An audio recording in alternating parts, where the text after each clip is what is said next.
अभी हो रहे हैं 5:15 और रोज़ की तरह ही उठ गई थी 4 बजे। सो गुड मॉर्निंग एवरीवन, नमस्ते, राधे राधे। कैसे हो आप सब? उम्मीद करती हूँ अच्छे होगे, खुश होगे और बिल्कुल मज़े में होगे, आनंद में होगे।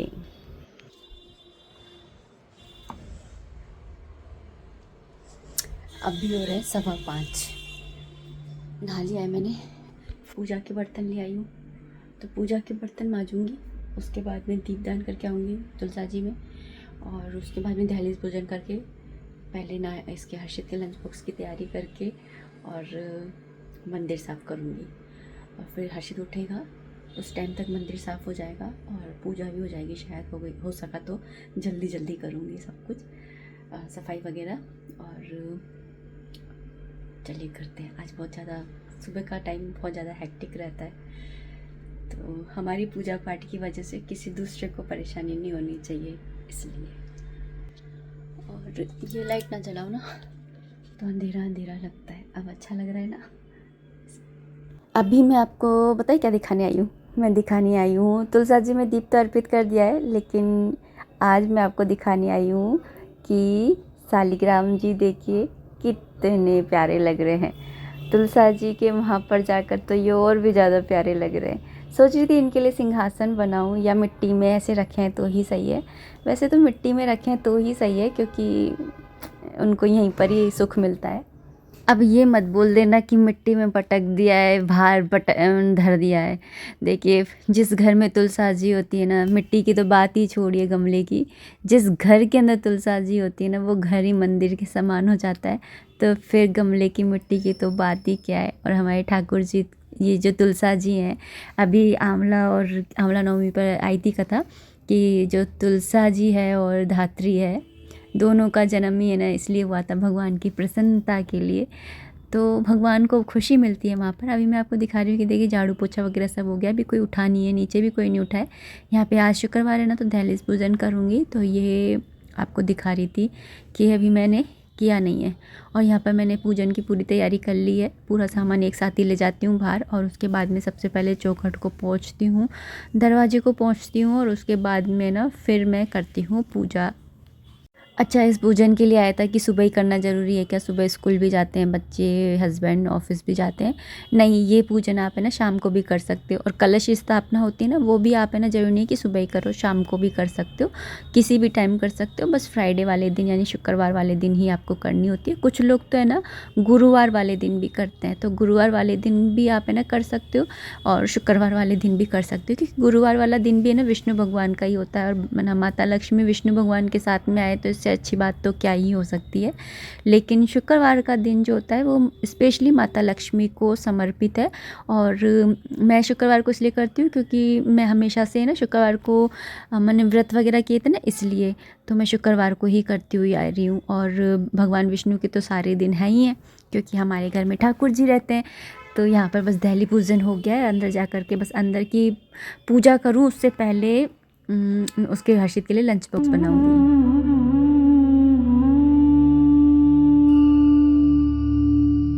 यहाँ पर मैंने रात में ही दाल भिगो करके रख दी थी, तो बस उसका ही पानी जो है वो निथार लूँगी, और इसको ज़्यादा धोऊंगी नहीं, इसके छिलके मुझे हटाने नहीं है एक्चुअली। तो ये मूंग की दाल नहीं है, ये साबुत मूंग की दाल होती है ना, वो है ये। और इसके अंदर मैंने जो छिलके वाली मूंग की दाल होती है ना, उसको ही मैंने मिक्स किया है। वो इसलिए मिक्स किया क्योंकि डब्बे में ना पुरानी वाली, जो नई वाली दाल तो मैंने भर दी थी, लेकिन पुरानी वाली दाल है ना उसमें कीड़े लग गए थे। तो मैंने धूप दिखा करके उसको साफ़ करके और फिर मैंने रख दिए थे। और आज कुछ सब्जियां भी आई हैं, तो मैं वही आपको दिखा रही थी कि आज है ना सीज़न की सारी सब्जियां आ गई हैं एक साथ ही। तो यही होता है कि मंडी जाते हैं तो ले आते हैं, और दुकान वाले हैं ना, तो ये रहता है कि दुकान से टाइम मिले तो फिर कोई लाए जाए, तो यही है। और जाते हैं तो फिर ले ही आते हैं, तो फिर जल्दी से नाश्ता बन जाएगा। तो मुझे पूजा में ना ये बैटर पीस लूँगी ना, तो ये होगा कि मैं जब पूजा करूँगी ना, तो मुझे ये सा नहीं लगेगा कि अरे अभी तो मुझे ना हर्षित का लंच बॉक्स भी रेडी करना है। और हड़बड़ी में कभी भी पूजा नहीं करनी चाहिए। जितनी ज़रूरी थी उतनी मैंने कर ली, दहलीज पूजन कर लिया है, और तुलसा जी में दीप भी जलाया यूँ। कार्तिक की कथा सुननी है, वो अभी थोड़ी देर से सुन लूँगी। तो अभी पहले लेकिन इसको पीस कर रख लेती हूँ। बनाने में तो वही है कि हर्षित उठेगा ना उस टाइम पे बना लूँगी, वरना मुझे ना एक बर्डन सा रहता है कि अरे मुझे अभी ना दाल भी पीसनी है, मुझे अभी चटनी भी बनानी है, क्योंकि मैंने रात में ना चटनी भी नहीं बनाई थी। मेरे पास धनिया नहीं था एक्चुअली, और अब आ गया है धनिया, तो मैं सोच रही थी धनिया टमाटर की चटनी भी बना लूँगी।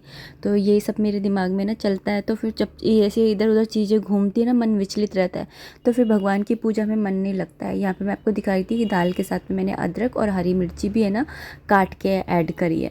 और अभी तो खैर है ना, मैं सबसे पहले कृषु के लिए ही है ना बनाऊंगी, और उसके बाद में हर्षित के लिए बनाऊंगी। तो जब हर्षित के लिए बनाती हूँ ना, तो उसके अंदर मतलब प्याज वगैरह डाल देती हूँ, क्योंकि हर्षित के पापा और हर्षित ने है ना प्याज वगैरह जो है वो कार्तिक के महीने में भी है ना खाए हैं। तो जैसे ऐसी चीज़ें होती है ना, जैसे एकादशी आ गई या फिर ना अमावस्या आ गई, पूर्णिमा आ गई, तो उस दिन कोशिश करती हूँ कि इनको ऐसी प्याज वगैरह ना खिलाऊँ। लेकिन बाकी के दिन तो ये ना खाते हैं, नहीं मानते, और इनको टेस्ट ही नहीं आता, ऐसे बोलते टेस्ट नहीं आ रहा खाने में।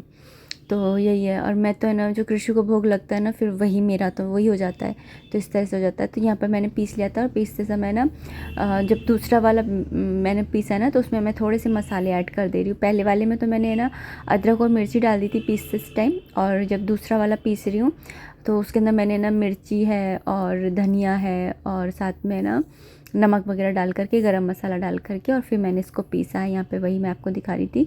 तो इसी से ना अपन को अलग से मिक्स करने की ज़रूरत नहीं पड़ेगी। और यहाँ पर ये बैटर तैयार हो गया। अब मैं आराम से पूजा कर सकती हूँ। कार्तिक महात्म्य में मुझे पढ़ना था, तो वही मैं यहाँ पढ़ूँगी, और ठाकुर जी के दर्शन कर लीजिए। हो गई थी पूजा और दामोदर अष्टकम वगैरह, आरती सेवा सब कुछ। उसके बाद में मैं आ गई थी, हर्षित भी ना उठ गया है, तो बस मैं यहाँ पे उसके लिए ना लंच बॉक्स ना रेडी कर लूँगी। ये वाली दाल होती है ना, हाई प्रोटीन दाल है, और इसको खाना ना अच्छा होता है। लेकिन ना ये साबुत मूंग की दाल होती है ना, कोई खाता ही नहीं है घर के अंदर, तो मैं इसी फॉर्म में ना खिला देती हूँ सबको। और बीच बीच में ना मतलब सबको खाने उत्पम ही है, मतलब ये ऐसे चीला टाइप ही, तो फिर मैं डिफरेंट टाइप के बनाती रहती हूँ। कभी बेसन के बना लिए, कभी सूजी के बना लिए, कभी किसी दाल के बना लिए, कभी सोयाबीन के बना लिए, कभी काले चने के बना लिए। तो अलग अलग डिफरेंट टाइप के मैं बनाती रहती हूँ, लेकिन बनते यही हैं चीले। तो कई बार कमेंट आता है कि है ना देख देख के बोर हो गए, तो बोर होने की तो बात ही नहीं है। अलग डिफरेंट टाइप की बनाती हूँ ना, एक टाइप की नहीं बनाती हूँ। और बाकी अप्पे वगैरह बनाओ तो उसके लिए इनो वगैरह चाहिए होती है, और फिर वो हमेशा अवेलेबल नहीं होती है, तो फिर रह जाता है मेरा। और अभी मैंने यहाँ पर हर्षित तो स्कूल चला गया था, और मैं यहाँ पर ना भोग की तैयारी कर रही हूँ। तो आज मैं बना रही हूँ आलू गोभी की सब्ज़ी बना रही हूँ। तो मैंने तेल डाल दिया था, जीरा डाल दिया था, उसके बाद में अदरक और हरी मिर्ची डाल दी थी, उसके बाद में मसाले ऐड कर दिए थे, आलू ऐड कर दिए हैं, मिक्स कर लूँगी। और फिर उसके बाद में डाल दूँगी गोभी। आप है ना गोभी को फ्राई करके और फिर भी बना सकते हो, लेकिन कोई मतलब नहीं है, मतलब है ना टेस्ट थोड़ा 19-20 का ही अंतर आता है, और बाकी ना फिर तेल भी भरता ही है गोभियों में, क्या ही मतलब है। तो यहाँ पर मैंने नमक डाल दिया था, और ना जो कश्मीरी लाल मिर्ची होती है वो मैंने डाल दी थी, ताकि कलर अच्छा सा आ जाए, क्योंकि घर की पीसी मिर्ची है ना, तो उसमें कलर थोड़ा कम ही आता है, और मैं डंठल के साथ में पीसती हूँ ना, तो इसकी वजह से और ज़्यादा कम आता है। तो यहाँ पे आलू हो गए थे, तो मैंने यहाँ पे ना बीच में टमाटर डाल करके उसको कवर कर दिया। इस तरह से कर दो ना, तो टमाटर जल्दी से गल जाते हैं। तो इस तरह से मैं इस सब्ज़ी को बना करके, और ये रही आज की भोग की थाली। दही डेली से ही जमा देती हूँ, जिससे कि इनको है ना मीठे का दही का भोग लग जाता है, इनको दही अच्छा लगता है ना। तो यहाँ पर आ गई थी अभी मैं कमरे में, क्योंकि आज है ना फ्राइडे है, तो मुझे बेडशीट वगैरह सब कुछ चेंज करनी है। तो ब्लैंकेट वगैरह निकल गए हैं हमारे, तो आप लोगों के निकल गए हैं क्या बताइएगा? हमारे तो निकल गए हैं। अभी बारिश पड़ी थी ना, तो ठंड लगी थी, फिर उसके अगले दिन फिर मैंने निकाल लिए थे, क्योंकि धूप तो मैंने लगाई दी थी अभी 2-4 दिन पहले ही, आपको बताया भी था वीडियो के अंदर। तो फिर मैंने ना धूप तो लगाई दी थी, तो बस मेरे को निकालने ही थे, मतलब साफ़ ही थे। उसके बाद में जब भी ना बेडशीट वगैरह चेंज करती हूँ ना, तो पलंग को भी ना अच्छे से डीप क्लीन कर लेती हूँ, मतलब पूरा सामान वगैरह हटा करके और अच्छे से। और उसके बाद में बेडशीट चेंज करूँगी तो गद्दे वगैरह भी झड़काल लेती हूँ। तो हफ्ते में ऐसा कर लेती हूँ। बाकी के दिन तो ये होता है कि ना बस बेडशीट को फटकारा और हो गया। लेकिन ये जो फ्राइडे वाला दिन होता है ना, तो इस दिन मैं अच्छे से ना पलंग भी साफ़ कर लेती हूँ, गद्दे वगैरह भी साफ़ कर लेती हूँ, और पलंग को खोल खोल के भी देख लेती हूँ कि जैसे बैठ के कभी कुछ खा लेते हैं ना, तो गद्दे के साइडों से या इधर उधर से कुछ घुस नहीं जाए। तो इसके लिए ना मैं क्या करती हूँ कि ना गद्दों को उठा करके भी देख लेती हूँ, और पलंग के अंदर थोड़ा झाँक के भी देख लेती हूँ कि पलंग के अंदर कैसे सब कुछ ठीक तो है ना। तो बस यहाँ पर ना मुझे ये ब्लैंकेट के ऊपर चढ़ाने के लिए कवर निकालना था, तो मैंने ये कवर निकाल लिया है। और बस ऐसे देख देख के ना देख लेती हूँ कि ऐसे मतलब आँखों के अंदर रहती है ना सारी चीज़ें, तो सही रहता है कि कहाँ पे क्या रखा है। तो यहाँ पे मैंने ब्लैंकेट का ही कवर निकाल लिया। ऐसे ही होता है कि ब्लैंकेट है ना गंदा नहीं होता है, पूरी सर्दी आपके ना बस इसी को धो लो हो गया। और यहाँ पे मैं गर्म बनियान भी निकाल दे रही हूँ हर्षित के पापा की, क्योंकि इनके अंदर ना बहुत ज़्यादा हड़बड़ी रहती है। तो जब भी इनको चाहिए होगी ना, ये किसी भी दिन मार्केट जाएंगे तो इनको सर्दी लगेगी ना, तो इनको गर्म बनियान चाहिएगी। और उस टाइम पे ना फिर वही रहता है कि बेडशीट बिछी रहती है ना, तो निकालो तो फिर सारा है ना बेडशीट वगैरह ख़राब हो जाती है। और आज तो हटा ही रखी है, तो मैंने सोचा कि इनको भी निकाल देती हूँ और बस अब इन बेडशीट को है ना बिछा दूँगी। और 2 बेडशीट बिछाती हूँ, क्योंकि ना मैंने आपको बताया था ना कि इसके अंदर से मिट्टी निकलती है, और आपने बताया था कि ना गद्दे ख़राब हो गए। हाँ, गद्दे ही ख़राब हो गए, तभी तो ना थोड़ा इनकी जो टोंट होती है ना वो चुभती भी है। तो इसलिए मैं क्या करती हूँ कि 2 बेडशीट बिछाती हूँ, जिससे चुभती नहीं है। और दूसरा रीज़न ये है कि है ना नीचे के जो गद्दे होते हैं ना वो जल्दी गंदे भी नहीं होते हैं। तो जब मेरे गद्दे नहीं थे ना तब भी मैं 2 ही बिछाती थी, सही बताऊँ तो। क्योंकि अब तो खैर 2 रीज़न हो गए कि गंदा भी ना हो और दूसरा है ना चुभते भी हैं। और नहीं तो है ना गंदे नहीं हो, इसके लिए डबल ही बिछाती हूँ मैं। यहाँ तक कि देखो जो मेरे पिलो हैं इनको भी मैं पिलो कवर भी मैं डबल करके ही बिछाती हूँ। तो यहाँ पर मैं ना बैठ गई हूँ है ना तकियों में है ना कवर वगैरह चेंज करने के लिए, और खोल करके ही बैठ जाती हूँ, जिससे थोड़ी सी आँखों के अंदर आ जाती है चीज़ कि कहाँ पर क्या रखा हुआ है। नहीं तो फिर ना भूल में पड़ जाती है, और ऐसे ना कोई भी चीज़ भूल में नहीं पड़ती है। और यहाँ पर चेन ख़राब हो गई थी तो मैंने हुक लगा दिए थे, और ये देखिए हुक लगा करके एकदम सही हो गए। नहीं तो बिल्कुल नई की नहीं है, बस चैन ख़राब हो गई थी। तो इस तरह से छोटे मोटे जो काम होते हैं ना वो लगे ही रहते हैं, लेकिन किसी को दिखाई नहीं देते हैं। तो यहाँ पर बस है ना मैंने कर दिया है सब कुछ है ना अरेंज। और उसके बाद में बस मैं जा ना अभी मैंने सोचा है कि मैं इधर की साइड पे है ना मंदिर के इधर की साइड पे भी ना जाले वगैरह लग जाते हैं, तो टाइम टू टाइम साफ़ कर लो ना। और दिवाली पे अभी अभी अपन ने सफाई करी है, तो अगर अभी इसको सब मेंटेन रखना है ना आपको, तो थोड़ा थोड़ा है ना बीच बीच में साफ़ करते रहिए। तो मैं बीच बीच में है ना साफ़ करते रहती। वैसे तो मेरी मंथली है ना क्लीनिंग होती ही है, लेकिन मैं ऐसे जब मेरा मन होता है ना तब भी मैं ना साफ़ कर लेती हूँ सरका सरकू के, क्योंकि मेज़ के पीछे वगैरह होता है ना तो मकड़ी के जाले वगैरह लग ही जाते हैं। तो फिर ना इस तरह से साफ़ करते रहो ना तो आपका घर साफ़ रहता है। और अभी तो हमने दिवाली की सफाई करी है, तो फिर वो मेंटेन रहेगी इस तरह से। तो जो अगर अभी तक आप नहीं करते थे ना, तो इस वाली जो हैबिट है इसको है ना आप है ना फॉलो कर ही लीजिए। यहाँ पर मैं ना इसको भी पोंछ दूँगी। इसको मैं डेली नहीं पोंछती हूँ, हफ्ते में एक बार इस तरह से पोंछ लेती हूँ। तो हर फ्राइडे को मंदिर तो साफ़ करती हूँ सुबह के टाइम में, तो बाद में ना फेस को भी साफ़ कर देती हूँ। क्योंकि धूल मिट्टी तो देखो चाहे कितना ही ये हो आती ही है, अंदर है कमरा है लेकिन फिर भी आती ही है बहुत ज़्यादा। और फिर हम भी सामान वगैरह जो होता है इधर उधर रख ही देते हैं। तो इस तरह से ये होता है कि डिक्लटर भी नहीं हो मतलब क्लटर्ड भी नहीं होता है घर। मतलब ये होता है ना कि हमारे कोई भी सरफेस मिलता है तो हम कुछ ना कुछ रख ही देते हैं। तो इस तरह से है ना कुछ भी है ना वैसा नहीं होता है फैला फैला सा। और आज है नेक्स्ट डे, और आज है ना देवउठनी एकादशी। आपने किस दिन बनाई थी बताइएगा, 1 नवंबर को या 2 नवंबर को? क्योंकि हमने तो 1 नवंबर को ही बनाई थी, और हमारे आसपास मंदिरों में भी 1 नवंबर को ही एकादशी मनी थी, मतलब तुलसा जी का विवाह। और 2 नवंबर को मैंने व्रत रखा है आज, मतलब कि जब मैं ये वॉइस ओवर कर रही हूँ। तो मैं अपने ठाकुर जी को भी बाहर ले आई थी, हर साल की तरह ही कर रही हूँ। मैं विवाह नहीं कराती हूँ, मैं बस इनकी शादी की सालगिरह है ना वो कुछ इस तरह से पूजा करके सेलिब्रेट करती हूँ। तो विवाह कराते हैं तो हमें गठबंधन भी कराना होता है, और बहुत सारे रिचुअल्स होते हैं जो हमें फॉलो करने होते हैं। तो वही है। और मेरे पास ना कमेंट आया था कि तुलसा जी का विवाह करा दो, तो फिर तुलसा जी को देना होता है क्या मंदिर में? तो देखिए अगर आप किसी और के भगवान से करा रहे हैं, जैसे कि किसी और के ठाकुर जी से करा रहे हैं या किसी, तो फिर आपको दान देना होता है।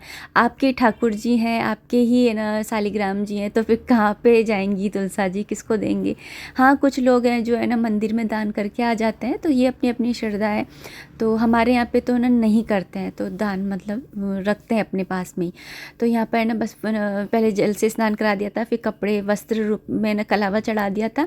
आज के दिन माता रानी को पीला धागा होता है ना वो 7 गांठ लगा के पहनाना अच्छा होता है, और साथ ही कलावा भी है ना बांधना अच्छा होता है, मतलब वैसे अच्छा मतलब गठबंधन के हिसाब से। और मैंने यहाँ पर है ना जो शालिग्राम जी है उनके लिए पीताम्बरी बनाई थी अपने हाथों से, और ठाकुर जी ने को मैंने पीले कपड़े पहनाई दिए थे। माता रानी को मतलब तुलसी मैया को मैंने चुनरी बना दी थी। उसके बाद में मैंने उनको सुहाग का सामान चढ़ाया है, फूल अर्पित करे हैं। तो सारी विधि विधान में सारे करती हूँ, जो विवाह में होते हैं ना वो सारे करती हूँ, बस मैं गठबंधन नहीं करती हूँ और जो फेरे होते हैं ना वो नहीं कराती हूँ, बाकी मैं सारी चीज़ करती हूँ। तो यहाँ पर इस तरह से मैंने पूजा करी थी। आप भी अपनी पूजा बताइएगा, और अगर आपकी कोई फ़ोटो वगैरह आपने लिए तो अपनी फ़ोटोज़ वगैरह जो है वो मेरे साथ में शेयर कर सकते हैं इंस्टाग्राम पर। इंस्टाग्राम की ID मैं ना डिस्क्रिप्शन बॉक्स में दे दूँगी, तो आप है ना वहाँ पर मेरे साथ में शेयर करिएगा। मैं भी तो देखूँ आप लोगों ने किस तरह से तुलसी मैया को ना सजाया था। और ख़ुद भी जब पूजा करते हैं ना तो अपनी शादी की चुनरी है और 16 श्रृंगार है, ये सब करके और फिर बैठना चाहिए।